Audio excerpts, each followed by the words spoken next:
आपण पाहतोय की एक इशू जिस तरह से केंद्र की सरकार महाराष्ट्र को तोड़ना चाहती है, ये बार बार स्पष्ट हुआ है। नरेंद्र मोदी की सरकार जो मुंबई को भी छीनना चाहती है, वो भी बार बार हमने देखा है।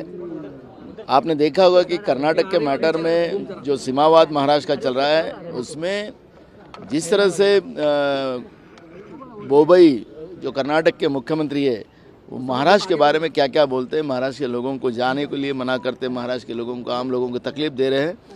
ये जिस तरह का व्यवहार महाराष्ट्र के साथ केंद्र की सरकार के इशारे पर जो कर्नाटक की सरकार कर रही है, उसका जवाब हम राज्य की सरकार से पूछेंगे।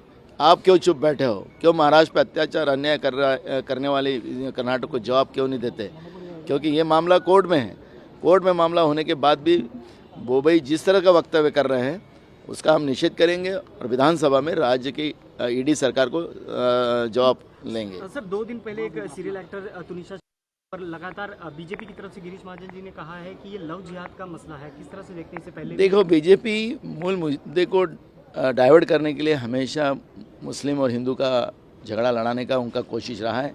देश में अशांति बनाना उनका एक काम है, इसलिए बहुत ज़्यादा महत्व उनके इस स्टेटमेंट को मत दो। सर, गुजरात इलेक्शन को लेके अमित शाह ने कहा है कि जिस तरह से गुजरात के जो परिणाम रहे हैं वो 2024 के जो लोकसभा इलेक्शन आएंगे उसमें काफ़ी इम्पैक्ट करेगा। देखो, आप जिस तरह से ये चुनाव गुजरात के हुए, कैसे बूथ कैप्चरिंग किए गए, उसके वीडियोस सामने आए।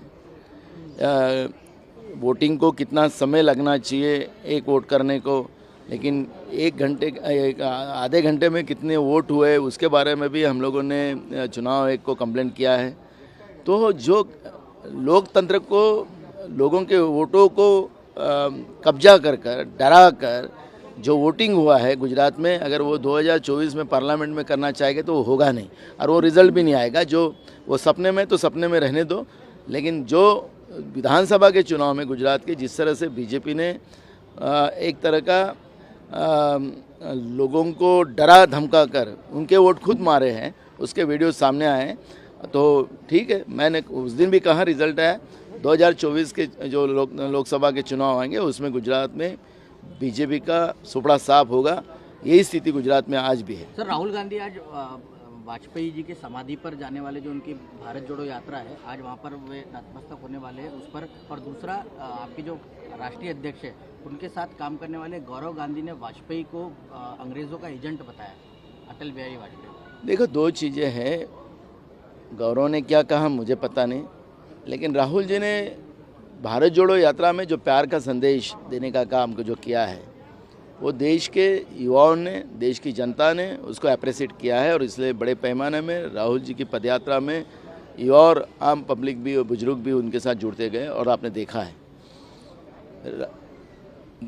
जब भी अटल जी का जब मामला आता था, जब अपोजिशन में भी अटल जी थे, जब पाकिस्तान का मामला हो, चाइना का हो, अमेरिका में जाना हो, तो तब भी कांग्रेस की सरकार उनको आगे कर उनसे वार्तालाप उन देशों से करने लगाती थी।